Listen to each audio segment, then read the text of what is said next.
Hey, it's Kevin here, and I am at the beautiful Newton Hills State Park here in South Dakota, and I'm going to show you how to manage our RV so that you have the best possible experience that you can have with us. So I'm sort of self-recording here, so forgive me if I have to put the phone down every once in a while. But I'm going to start off with the dirty work first. Basically, what you need to know is we've got a couple storage areas here on the RV. And so I'm going to kind of familiarize you with the outside of the RV first, and then we'll take some time to go inside. You'll see one of the storage areas right back here, and then there's one on the other side as well. The one that's on the driver's side opens up. There's a lock down here, and then there's just a twist knob right here. And then you'll be able to slide that wide open. And you can see there's a good sized storage area in there. I'll just kind of give you a quick look. This is where we store several items. And I'm gonna pull out some of these bags that are really important for you to get to know. This first one, this is the accessories bag. That's for just any random things that you might need, some tools and things like that. And then this yellow bag, this is the electronics bag. You can see it's even labeled for you. This is where we have the electrical plug-in that you're gonna plug into any outlets that you might have. And then we're gonna go around to the other storage area on the other side. And here on the back, we've got a bike rack if you are using that. On the passenger side, we have the awning up above, the main door here into the living area, and then you can see the other storage area that we have right down here. So I'm going to open this one up, and this one, when you open it up, it's got a little latch right over here that you can pull out, and that'll hold that storage area up for you. And we're going to pull out, you can see there's two more bags here. The black bag, this is the fun one. This is the dirty water bag. And then we have the blue bag, which we want to keep very separate from the dirty water bag because this is the freshwater bag. This bin in particular, you can see we've got our kayak in there right now, our inflatable kayak and some vests. This is especially for wet stuff. So it's got a spray out area, easy to spray out with water, whereas the other side is more for dry stuff. So you are going to have a hose that we're going to provide for you. That's the sewage hose, the fun stuff. And it's either going to be in this black bag right here that I just pulled out, or there's also a spot here in the back of the RV. Actually, right here in the bumper, you're going to notice that on this bumper, this actually pops out, and inside of there you will see that there is a hose sometimes when we store it there as well. So it's going to be in one of those two places. I'm going to take the hose and I'm going to show you how to hook it up.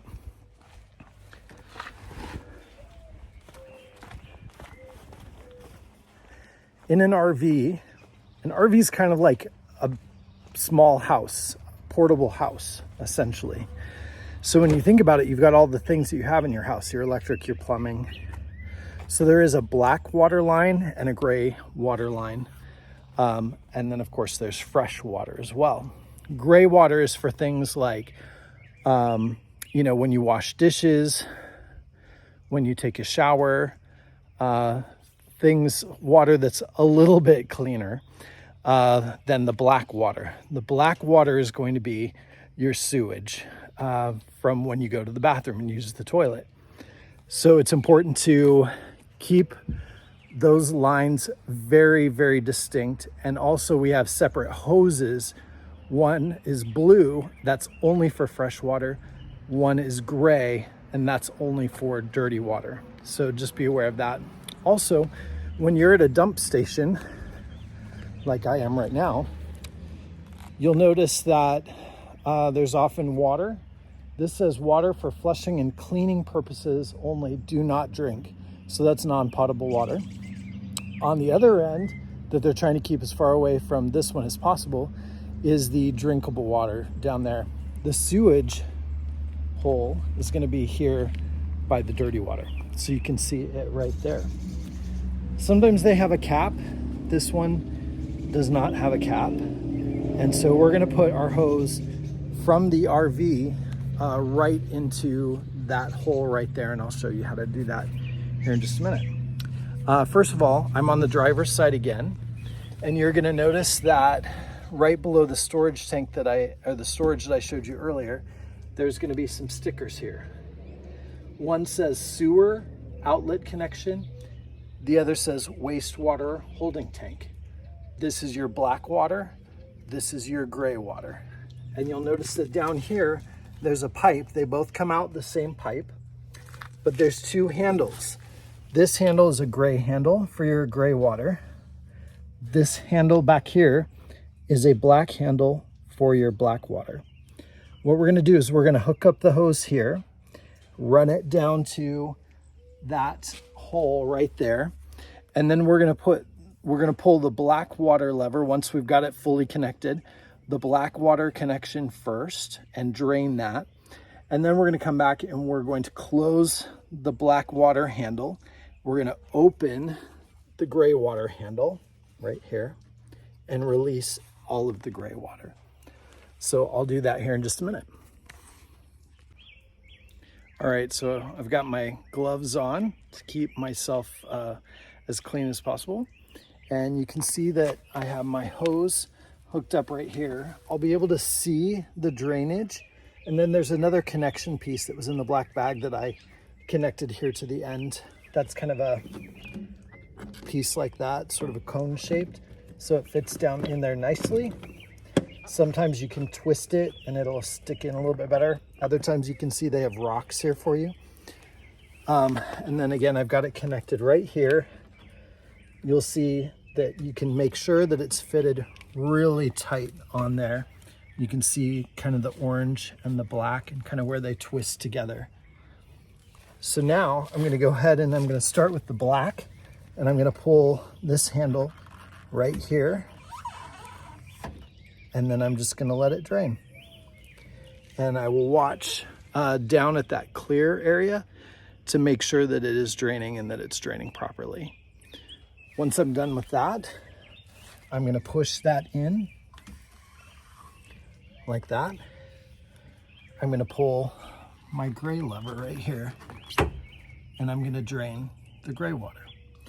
Again, I'm watching down here at the plastic end to watch it fully drain out. I'm going to wait till it fully drains out.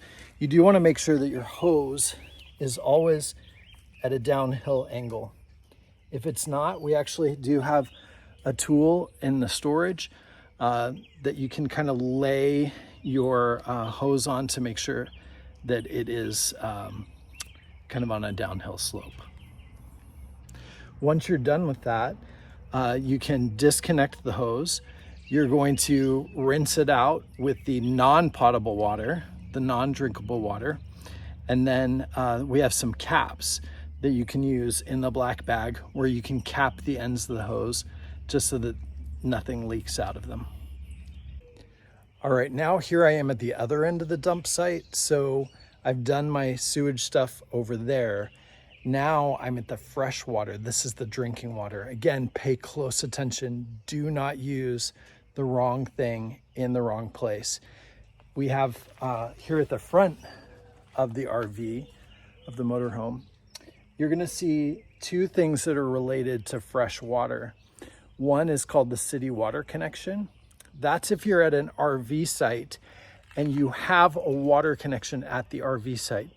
You're gonna take our blue hose, the fresh water hose, out of the blue bag, and you're gonna connect it to the city water connection.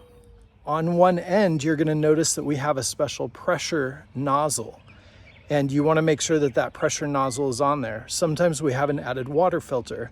That water filter just helps to filter out sediment and any other stuff that might be coming from the city water. But typically city water is going to be safe to drink.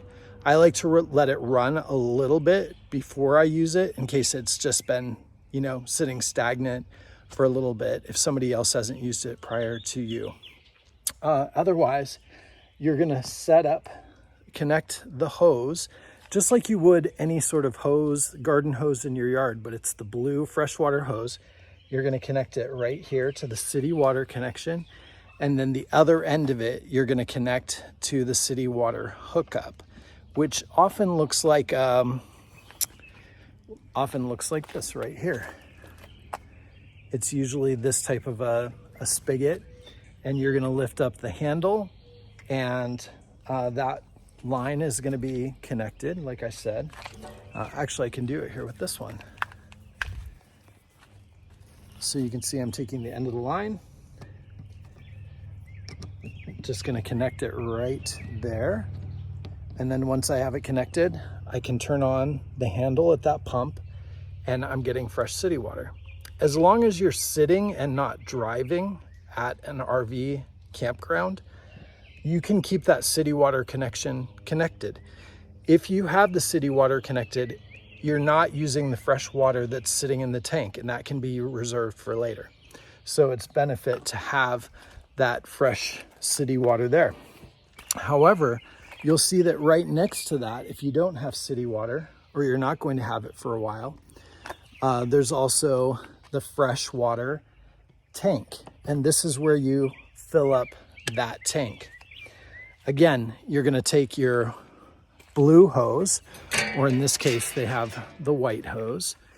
You're gonna hold it right here, and you're going to open the pump and just let the water come out, basically until you see a backflow of water. If there's a little kind of like a little space here that allows the water to overflow, and if you see water coming out of that, you know that the tank is full, and you can let the water go and turn it off. I'm going to show you inside the RV how you can check to see which tanks are full.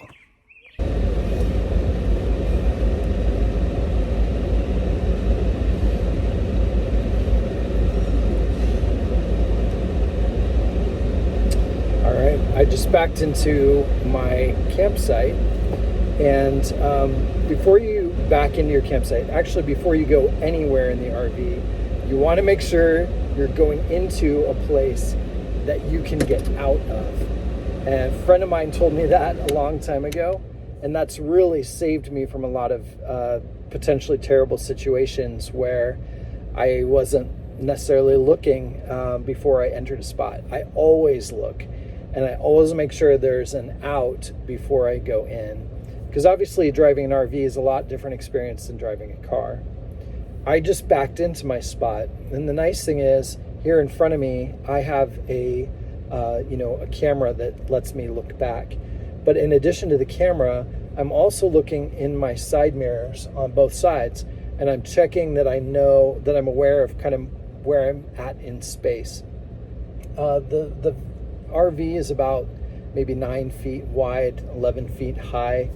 But you have to be, and it's 27 feet long, and that's the tricky part, right? So you always have to be aware of your space around you, not just on the sides, not just in the back, not just in front of you, but also above you as well.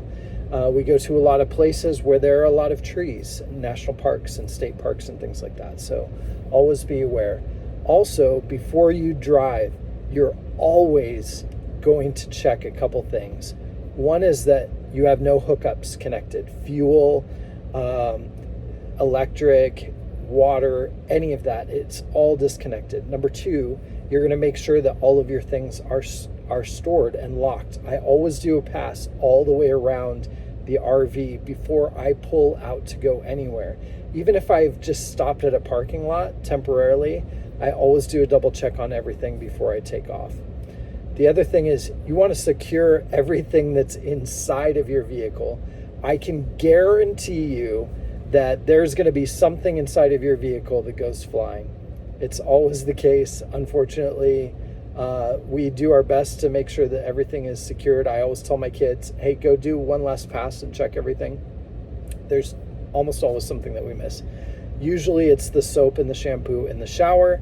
It falls on the floor, and then we have like banana smell or something, tropical banana smell in the shower. So make sure you check around you, in front and back, above, and everything inside to make sure that you're ready to go. All right, I've found my beautiful site here at Newton Hills, and now I want to show you my electrical hookup. I don't have water hookup here at this site. I showed you the water before. A lot of times at RV campgrounds, you do have the water hookup, which is very convenient. Sometimes you also have cable and some other things. But if they say, do you want full hookups? Be sure to clarify what they mean by full hookups. But typically you want to have electric and you want to have water. Sewage is optional. You can have it at your site, but you don't want to leave it hooked up. So I think it's better just to dump it on your way out if you need to. So I'm going to show you the electrical hookup here and try to avoid the mosquitoes at the same time. You're going to see usually 3 types of hookups. You can see right here is a 50 amp. This is a 30 amp. And then this is kind of your standard outlet over here.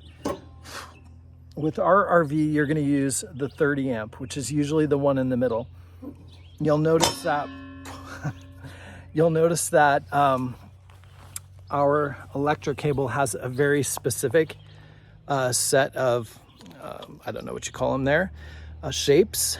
And that is going to be the only one that it can connect to, that you want to connect it to. You'll notice that the other end is sitting on the yellow bag. That's because I don't want the connectors touching the dirt. Please make sure that they're not dropped in the dirt. Same thing with the hoses. As much as you can keep them up and on something clean and something safe, secure, so that they last for a while, we would really appreciate it. So I'm gonna lift this up. Before I use it, I'm actually gonna turn off the 30 amp breaker. So this one says 30 on it, and I'm gonna flip that off. If I have to push hard, I'm turning it on, okay? Then what I'm gonna do is I'm gonna make my connection down here. Actually, I have the wrong end. Let me take 2. Okay, now that I'm actually showing you the correct end that's gonna get plugged in, here you go. The other end is what I showed you earlier. Now you're gonna lift this up. And you're gonna plug that right in to the 30 amp. Then you're gonna come to the RV and you're gonna plug in the other end.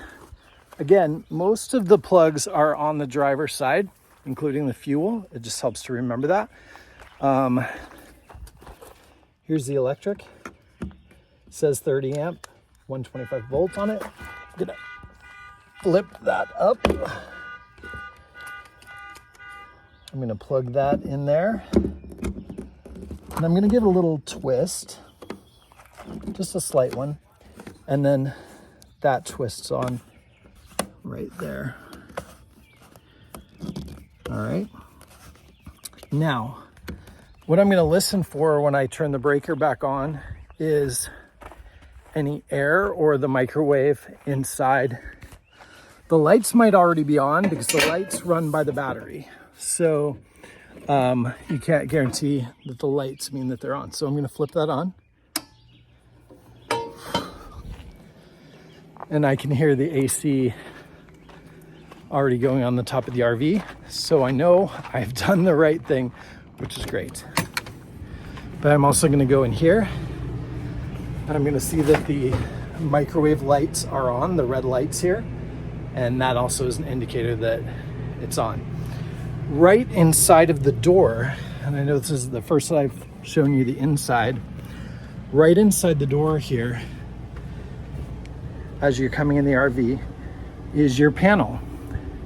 The panel tells you everything that you need to know about what is empty and what is full. There's these buttons right here. I'm gonna turn on the lights. Let me show you where those are. There's the lights right there. There's the awning controls right there. This should always stay on. Do not touch this. We'll probably turn it on for you and it'll stay on your whole trip. This is for solar. We don't have solar right now, so you won't need this at all. Okay, back to the panel. On the panel, you will see buttons. This first one says LPG. That tells you how much propane you have. Propane is used for the stove. I believe maybe the refrigerator, freezer as well, but mainly for the stove and the oven. Then you have the batteries. You can see my batteries are full right now. That's because I just drove, and the batteries do charge up as you're driving. Then we have the fresh water, which we just filled up. Then we have the black, which actually is full right now, which means I need to empty the black tank. And then we have the gray, which is pretty much empty right now. So that's your control panel. I would check the control panel at least once per day and see where things are at, see if anything needs to be filled up or reduced in the case of the sewer and the gray water line. So the other thing that you're going to find on here is if you're doing what they call boondocking or dry camping, that's where you don't have hookups. I recommend that if this is your first time using an RV, by all means. In fact, I found it much easier, even after doing it for a while, to have an RV campground where you have hookups. But if you're ever at a place where you don't have hookups, then you also have the generator, which is right here. If you need to use the generator, you're gonna push the start button and you're gonna hold it until the generator starts. Now it might have to warm up a little bit and you might have to press it again and press it and hold it until it starts. If you use appliances or a lot of stuff right away, you might find that it shuts down, and you have to restart it. Once I start it, I let it run for a little bit. But again, most of the time, I'm not using the generator because it's not needed. We have the batteries and we have the electric. As long as we're hooked up to electric, we don't need the generator. All right. With the generator, you can see it records the number of hours that you've used it. Keep in mind that it also uses your fuel. So if you're trying to save on gasoline, the generator is definitely not the way to go. All right. The other thing that you've got here is you've got the hot water. Definitely keep the water pump on. And then right next to that is the water heater. It can heat up either from the propane, the LP gas, or electric. I recommend using electric, and it's on right now, as you can see, because it's just more reliable. It heats up faster, and then it heats up anytime you have the electric plugged in. Whereas the LP is going to use your propane, and it also takes a little bit longer to heat up as well. All right, so that is the electric panel for you.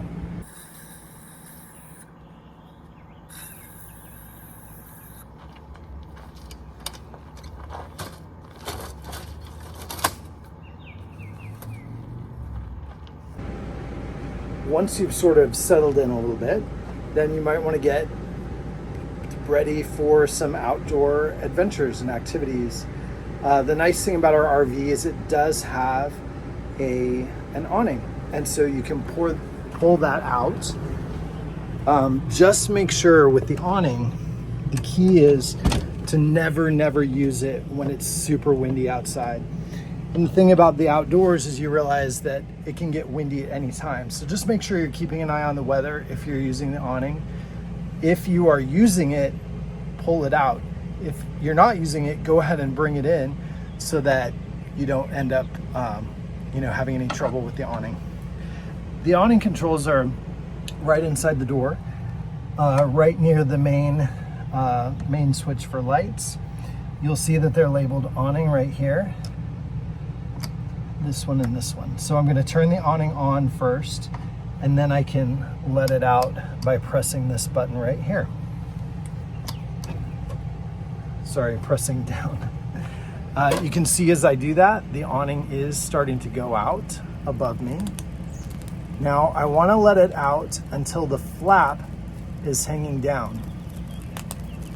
You'll see that right coming up here pretty soon. Right There, the flap is down. So as soon as that flap is down, I'm gonna go ahead and let it go because I don't want that flap to continue wrapping around, okay? Once you have the awning out, there's a very important step that you're gonna take. You're gonna figure out which way is uphill and which way is downhill for your site. For me, this is downhill. And you're gonna go over to that arm of the awning right here, and you're gonna actually pull down on the arm. I just have to remember how to do it.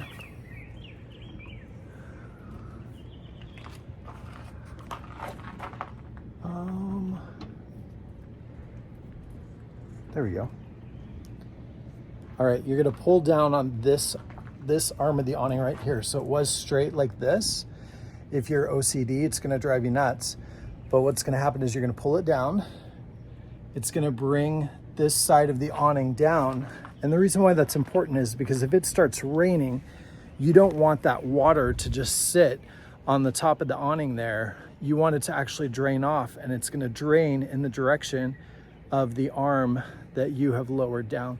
So be sure you do that. Again, you want it to point toward your downhill slope when you do that. So the water runs off and it continues to go downhill and not uphill back into your campsite. All right, I've got my awning up out there, but it's a little buggy. So I'm gonna show you some features of the inside of the RV here. So first I'm gonna take you to the back. You can see there's the door. Right next to the door is a little closet where we keep our broom. You can also hang coats in there. And right next to that, you'll see the double refrigerator, the freezer and the refrigerator there. Right beyond that, there's a mirror, that's a closet. And then right below that is some drawer space. And then the next door there you can see leads into, well, I guess it's not open right now, but it leads into the bathroom, which we'll show you in just a little bit. But I'm gonna take you back to one of my favorite features of our RV, and that's our slider. So you can see right now there's this kind of weird part that's sticking out here. If I come back here and I look at the wall behind this partial privacy curtain, you'll see, let me turn on some lights, and then you'll see here, this says extend and retract. So I'm gonna go ahead and retract that. And what I'm doing now is I'm pulling out our slider. The slider is what allows for the queen bed to expand out here. Now, really super important thing. Before you press that button, you must go outside of the RV and please look and see if there's anything that you're going to hit with the slider. It's designed to stop when there's anything stuck in here, but let's just not go there and risk any sort of damage. So make sure you look outside and then come in and you can push the button. I often have someone stand outside and tell me that everything looks good as well.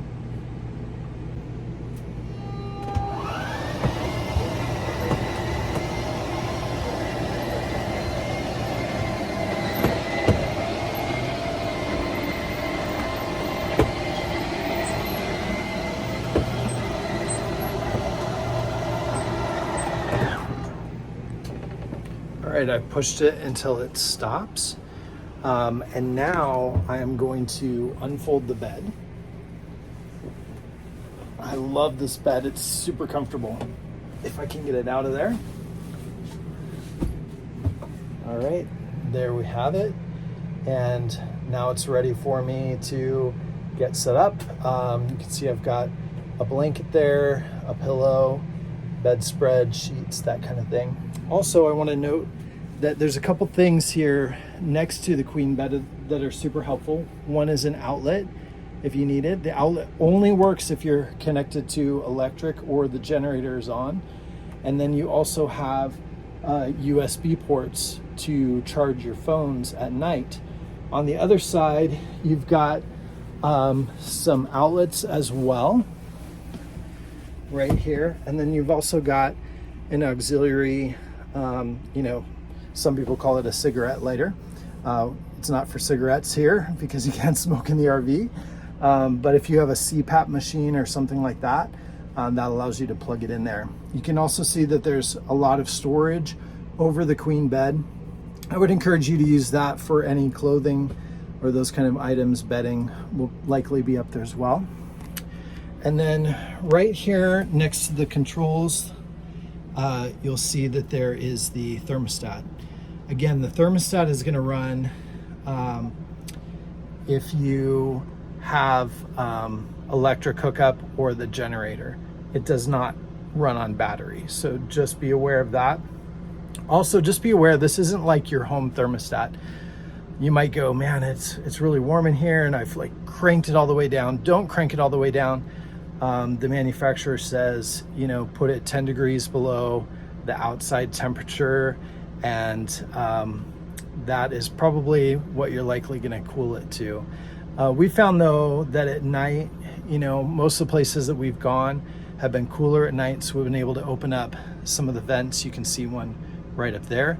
That vent has an electrical connection. It has a switch down by the sink, and then you can turn on the switch up there. Make sure the vent is open before you do, and that vents any hot air since hot air rises. So we've got a few vents throughout, one over the cab, one there, and then also one back here by the queen bed. So, and then one in the bathroom as well. Important to vent the bathroom. Well, I thought I'd jump outside again and hope that the bugs don't eat me alive, but I did want to show you the bike rack, which is an optional thing that we provide. You can see I have one bike that's hooked up to it right now. Essentially, there's a lock right here.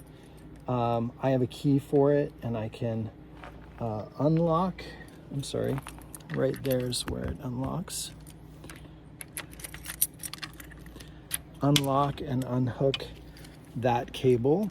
The cable tucks back into the arm back here where you can't see.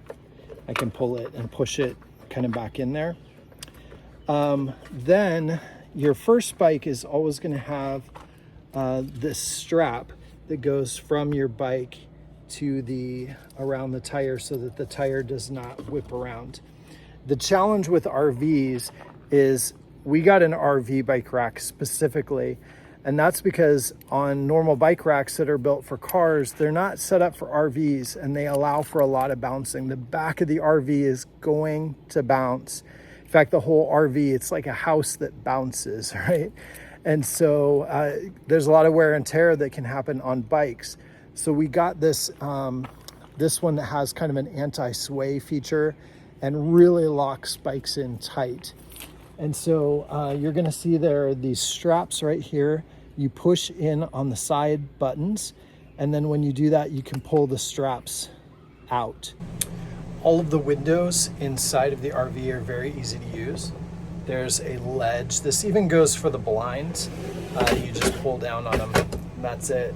And then when you're ready to release them, you just push back up on them, and they're there. That's it. Here on the upper bunk above the cab, you're gonna find a ladder. This is to get up and down the upper bunk. You'll see that it hooks right in, actually these spots right here, because you're gonna pull this part of the bed forward, and it's gonna sit here over the cab, and then you're gonna hang a ladder right here for people to get up and down. So this becomes a double bed, and from what I understand, it's quite comfortable, though I haven't slept in it yet myself. There's also going to be a curtain right here. That curtain is to block the window in the front cab. You'll notice that there are some Velcro dots. They're kind of subtle sometimes, but those Velcro dots are where you're going to connect the Velcro on the curtain. And you'll see those throughout the cab area right here. And then they're going to be sort of hidden under here. So there you're looking again for those black dots. One time I had trouble finding them, but that's where we're going to connect the curtain all the way around so that you have some privacy at night. This special place that I'm sitting right now is called the Dream Dinette. So as you can see, it's a dining room table right next to the kitchen here. And it has two cup holders We like to use this one for flowers, so you're welcome to do that if you'd like. That's our flower vase. Then we have the benches. You can see there is a seat belt there, and there is a seat belt here behind me as well. So 2 people can sit at the Dream Dinette while traveling. Please wear your seatbelts. But why is it called a Dream Dinette? Well, I'm glad you asked. That's because it also becomes a bed. And so what you're gonna do to transform it to a bed is you're gonna shift this lever under the table there, and then you're going to basically push down on the table until it drops all the way down and flattens out.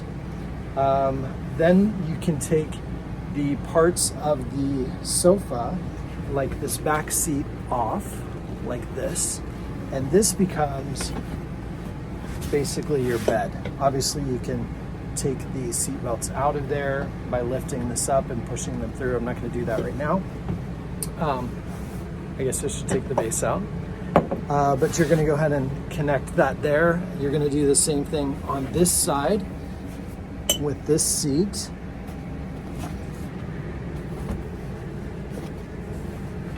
Push it into place, and voila, you have yourself a single bed. Now, opposite the Dream Dinette is the jackknife sofa. It's sort of like a futon, if you will. So I'm going to take the pillows off of it here. I'm going to take the arms out. They slide out of some sockets, as you can see. I'm going to do the same thing on the other side.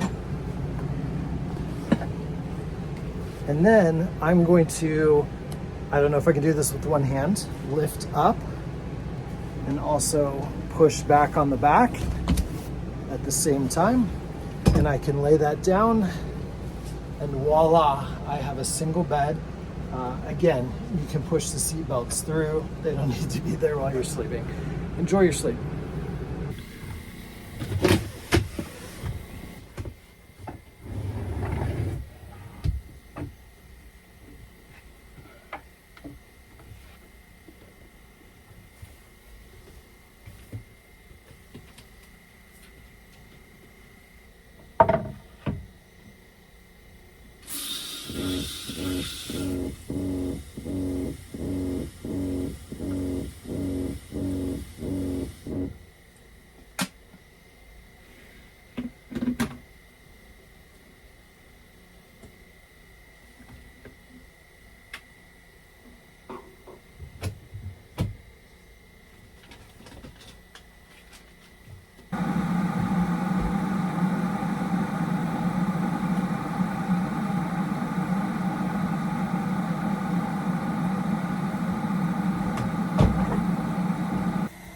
To use the stove, you're simply going to, first of all, if you want to light it up, or at least light up the knobs, you can press that button.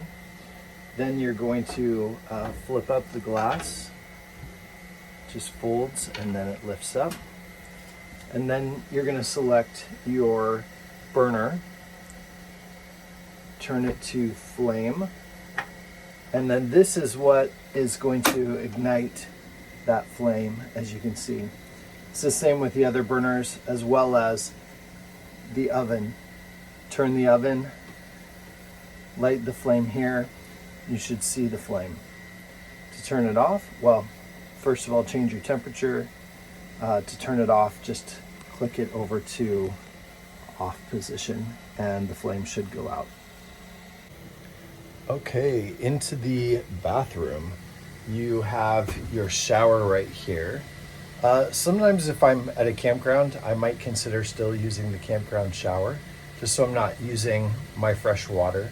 Again, if you're hooked to city water, it doesn't matter. But even so, this is a little bit strange to use, mostly because this does not pull out very well. You can see it's got a hook here, that's intentional. So sometimes I will just get myself wet, and then I will use soap and shampoo, and then I'll turn it back on again to rinse myself off. Basic controls, of course, the hot and the cold. Make sure that you've turned on the hot water heater that I showed you about earlier, so it's had the chance to warm up, and then it'll be nice and warm for you when you take a shower. Sometimes my son and I did not do that. And then here is the toilet. Now, the toilet is an RV toilet, and that means that it is a little bit different than maybe what you're accustomed to, because it has a foot pedal over here on the side. You're gonna press that foot pedal, and if you hold that foot pedal, it will fill up the toilet without opening up the ball that closes it off. If I press the foot pedal all the way down, then it'll open that up and it'll flush it. The key to an RV toilet is that you always want to have some water in the tank. You never want to let it go dry, otherwise that's where you tend to have some issues. So just make sure that you allow plenty of water to flow in there before you flush it. And then of course you've got your vanity and your sink. Let's talk about storage for a moment. So as you can see, there's plenty of storage space in here. I recommend using these for clothes and for linens. Same on the other side with whoever's maybe sleeping in these beds. Obviously, if you don't have a whole family, then you have quite a bit more space. You can use those for other things. Here next, right above the sink, we have some items that we already have for you. You'll be supplying some of your items, but this is where we keep a lot of them at the ready. You can see there's some space up here. Now in higher spaces, make sure that you're not putting heavy objects. So I use this cabinet above the microwave for chips, for popcorn, things like that, that aren't gonna be super heavy. Bagged popcorn, that is. This is gonna be your pantry. It has the 2 shelves as well as the 2 drawers down below. Again, you're gonna wanna make sure that things in here are secured. This doesn't always stay closed properly when you're using the RV. Down below the sink here, this is where we usually keep our trash bin. Keep some store bags, grocery store bags with you that you can keep in there and replace. We try to take our trash out like pretty much at every stop. I find that that helps. Again, light stuff up above here, whatever it might be. Here's the refrigerator and, well, the freezer and the fridge. Up above the door is where I usually keep outdoor things. So if you're using our bike rack, for instance, you'll find that the straps and things for the bike are located here. You can see the foam pieces to keep the bike separate that I told you about earlier. I'll keep my helmets up here and things like that. Anything that's ready to go for outdoors, because that's easy to remember where that is. Here you've got your closet space. It does have a hanger as well.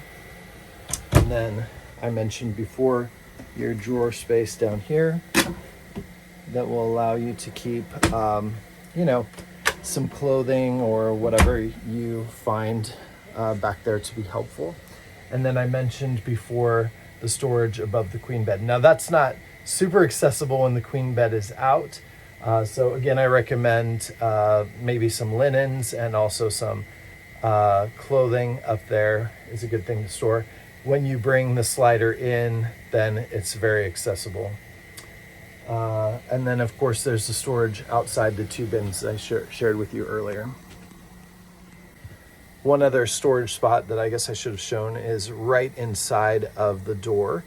Right below the control panel that I showed you earlier, there are 3 drawers, and then there's 1 in the dinette. So typically with these 3 drawers, we'll put your cooking utensils, towels and things like that you need for cooking. And then down below the dinette, this is where you have your pots and pans and things like that. Usually we like to put the heavier stuff down there at the bottom. My time at camp is coming to a close, so before I leave, I'm gonna do just kind of one last flight inspection. So I'm walking around the vehicle right now. Is the storage closed? Yes, it was. Now, to lock the storage, and this is very important, you want to make sure that there's nothing blocking the lever behind this keyhole. Otherwise, you'll have trouble locking it. And I have even broken the key off, so you don't want to do that. Make sure it's got plenty of space and that you're not trying to pry it. I press against this when I'm locking it, and that relieves some pressure on it. So anyway, storage is closed. I'm gonna walk around and make sure I've got all my stuff put away, which I don't. I'm gonna check my bikes, make sure that they are secured. I don't have my straps on here yet, so I need to do that. I'm gonna come around to the side. The slider is in, so that's super important. The storage bin here is closed. Also, just a tip, before you bring the slider out, make sure you've gotten anything out of storage that you might need for the night. But slider's in, this is closed and locked. I am still connected, so I need to disconnect that and make sure I've got everything closed and disconnected here. And then once I have all those things done, I'll be ready to go. So I'm gonna get them done now.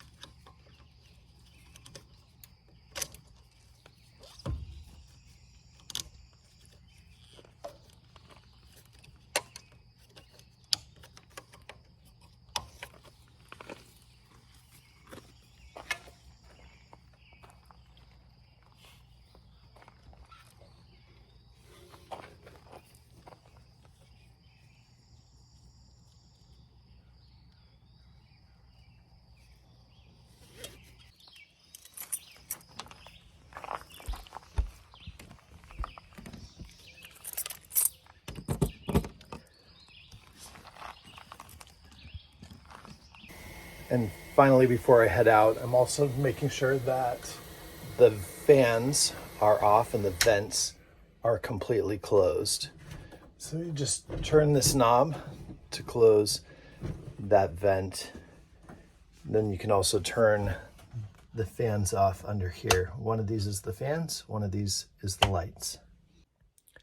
I've secured my things. Now I'm ready to drive. I also moved the bed up here to make space to get in and out of the cab before I start driving. Of course, we're not going to have anybody sleeping up there while driving is happening. Everybody's got their seatbelts. And then I want to show you the mirror here. This is key when you're driving an RV because we're used to like looking over our shoulder to our blind spot. You should still glance over your shoulder, but really these mirrors are going to be your friend. The main mirror obviously is to be able to see on the sides. The small mirror though is to be able to see into your blind spot. You'll really want to get used to using that small mirror. Always check both mirrors before you pull over into another lane. The second smaller mirror as well, when I am thinking about when I'm driving and I'm using that small mirror, I always look for motorcycles. I always look for something that is going to be a smaller vehicle that's going to be difficult to see in that smaller mirror. I'm not going to change lanes until I know it's absolutely clear. So just keep that in mind as you're driving. Otherwise, it's pretty standard to drive. It feels very much, well, it's built on an E350 chassis, which is, you know, what many like emergency vehicles are built on, or the Ford vans. So it's very drivable, and you've got your cruise control, you've got, you know, your radio and your air and all those kind of standard things, your lights, that kind of thing. So yeah, enjoy the journey, enjoy the drive. Thanks again for renting from us, and we look forward to hearing about your adventures when you return.